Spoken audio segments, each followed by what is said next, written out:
Dito mga bossing napatay ako ng mayayabang na Marquez at Nolan. At pinagtaitipihan pa naman ako, at yun ang hindi ko mapapalampas na ginawa nila. Panoorin niyo mga bossing kung paano ko tansuhin ang dalawang ta.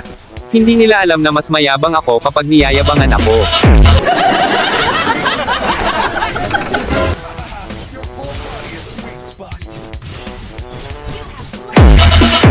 Habang abala ako sa pagpapatanso sa dalawa, tumataba na pala kakampi nila, kaya in shutdown ko muna.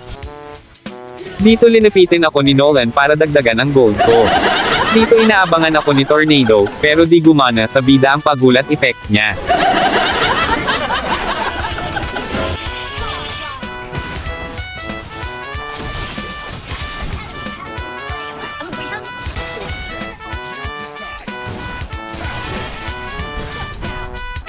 At dito humihingi na nga sila ng tulong sa mahiwagang dinosaur.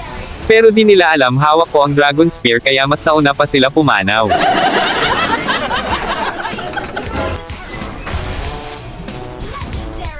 At dito hinihintay ko talaga si Nolan habang nagkakagulo sila.